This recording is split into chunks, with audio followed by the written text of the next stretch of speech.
Mentorship. Although talk about that right now because everyone asks me about mentorship. It's something that all of the young kids want. And like you said, 75% of... And the old kids too. Yeah, right. And both ways. Well, yeah, and I have a whole story on London Real with a guest that came on the show about 5 years ago, and it's a man who, it's his birthday tomorrow, he's turning 74, and his name is Dan Pena. He calls himself the $50 billion man. He has a castle in Scotland. He acts like a James Bond villain. It's a long story, but he's a high-performance coach, ex-oil man, ex-military guy, American.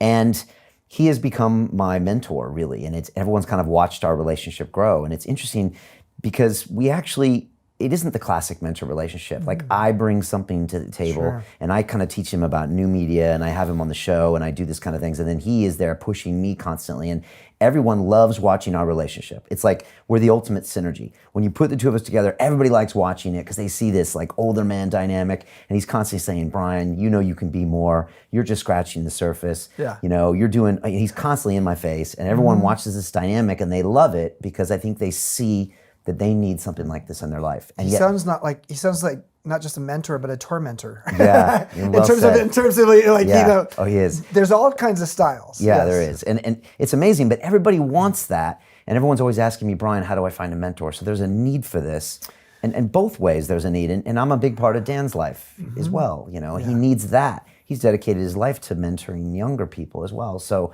it's this weird dynamic that almost takes us back to the tribe, to the hunter-gatherers. And this weird second stage of life is almost like now it's time to give back for the survival of your species, kind of. And to continue to learn.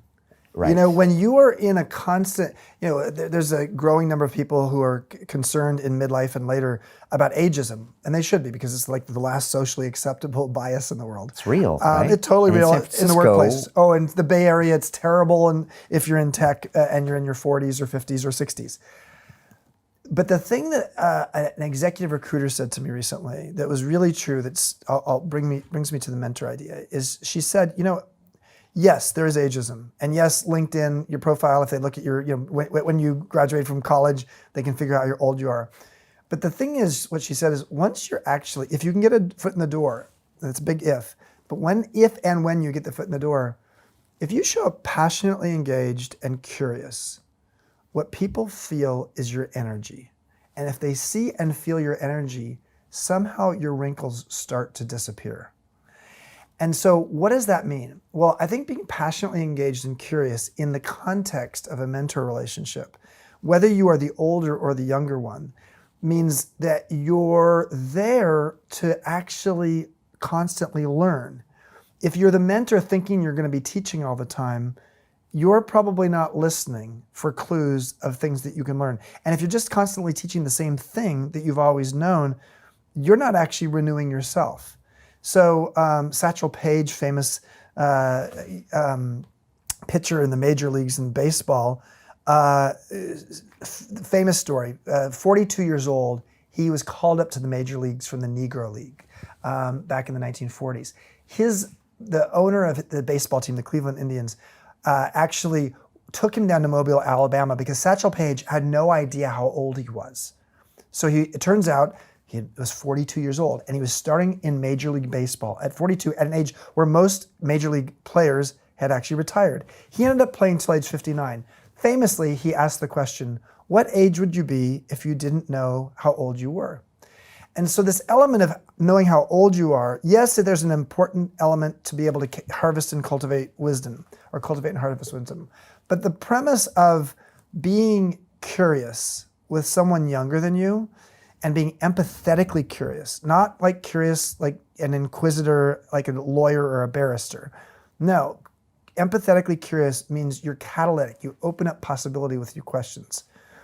That's important. So I would say to a younger person who's saying, I would like to find a wiser older person, find a wiser older person who's also curious. Right. Because you may be able to teach them something as well. And in the long run, the best relationships when it comes to mentorship are mutual because it lasts longer. I have one other thought. Can I say one other thought? Yeah, this is all good stuff. One other thought is the question that a mentor needs to ask themselves. I get asked, you know, when you write a book that has mentorship built into it and you're, you know, Brian Chesky, moderately famous CEO, young CEO, and I have 5 other young CEOs I mentor, which we can talk about too. I get asked a lot. What I need to look at, and I'm not, for anybody who's looking, to find a mentor, I can't do that right now. But what I will say is this. As a mentor, the question I like to ask myself is this. What is it that would serve this person? This mentee is looking for something.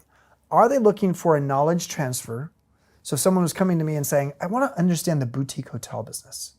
That's a knowledge transfer relationship. So the mentorship relationship is probably finite.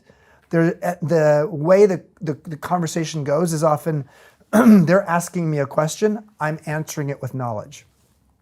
That's one kind of mentorship relationship. That kind of relationship can happen relatively briefly. And it's an easier one for me to say yes to. Then there's the development awareness kind of relationship. So knowledge transfer, development awareness. My role is to help you become more aware of who you are and what skills you have, often around emotional intelligence and leadership. That relationship is exactly the opposite. Instead of that person, the mentee, asking me questions and I transfer knowledge, actually the relationship is often me asking them questions, helping them see what they have within themselves. And my questions help actually maybe illuminate who they are.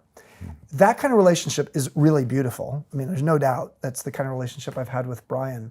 Initially, it was a knowledge transfer. It quickly turned into development awareness. But that's one that you can only have so many of those because those take a lot more time. And you're capped at 5 right now. I capped at 6, including Brian. Part of the reason I'm in London is I have, for about 9-10 months now, been the mentor and a strategic advisor to a company called The Collective, which is a co-living company poised to become the world's largest co-living developer and operator. So co-living is basically a form of housing, but some co-working components to it. And it's the idea of smaller individual units and social and communal spaces where it helps people to actually afford to live in a big city. What I loved about Reza Merchant, who was 29 when I first started working with him, he's 30 now, is this was a guy who had the curiosity and wisdom in him. I knew I was going to learn something from him. So I came at it and sort of said, wow, this guy is really wise for his age. He started his company at age 21. By age 29, he built a major company. They've got 20 different co-living buildings, very large buildings opening around Europe and the US over the next 3 years. So I knew I was going to learn something from him. But initially there was a knowledge transfer piece that I think he wanted, which is like, tell me how to lead, help us to infuse hospitality into co-living. But quickly what became clear is some of what he really needed was not the knowledge, but it was the wisdom. And Peter Drucker, quite famously management theorist, 60 years ago in 1959, coined the term knowledge worker. And it was a great term because frankly back then a knowledge worker, knowledge was in these huge mainframe computers. And the idea of how do you harness technology to create effective workplaces and companies was a new thought. Today, 60 years later, I think we need to retire the idea of knowledge workers and actually start elevating the idea of wisdom workers. Because in the era of artificial intelligence, knowledge it's in my pocket. Google gives me everything I need to know. But what's scarce is wisdom. And that's the piece that I think we need to help people learn. How do you harvest wisdom? Often it speaks to wisdom is about understanding intuition, the pattern recognition about yourself. You talked about self-awareness earlier, but also understanding other people. How to walk into a room and be able to read a room that you're going to lead a meeting in within 2 seconds. So those are things that actually are not necessarily innate. You learn them over time. Right.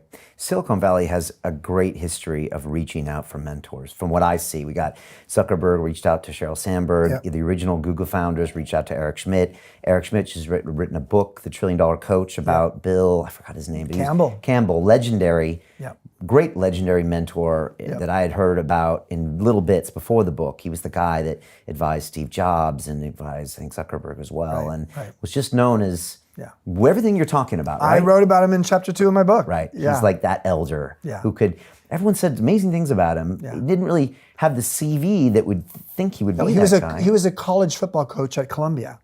and frankly a losing one. Right. Yeah. His company, his football team didn't win. But what he had, and what you read when he and I never connected. We actually tried to connect by phone a couple times before he passed away. What you read about him is that he was a phenomenal human, and he could read people well. He understood motivations and inspirations in people. He also understood when to amp up the coach, the football coach, who really needed to press someone.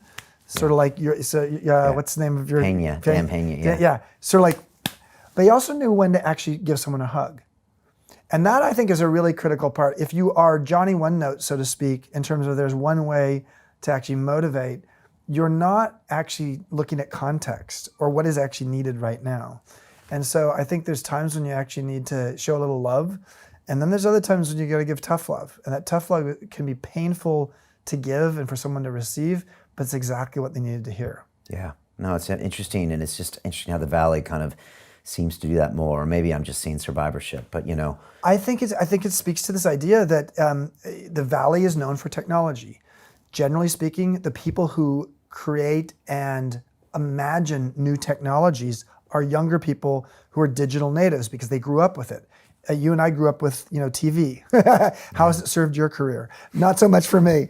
And yet, if you grew up with computers at an early age, your facility, your fluency is greater. So new technologies don't just come from younger people. There's all kinds of entrepreneurs who are older, but that technology fluency is strong amongst the young. So a lot of these great ideas come from that. But that doesn't necessarily mean that Mark Zuckerberg knows how to actually run his company. And actually, it was Steve Jobs who was actually his initial mentor, and ultimately Sheryl Sandberg became that as his COO.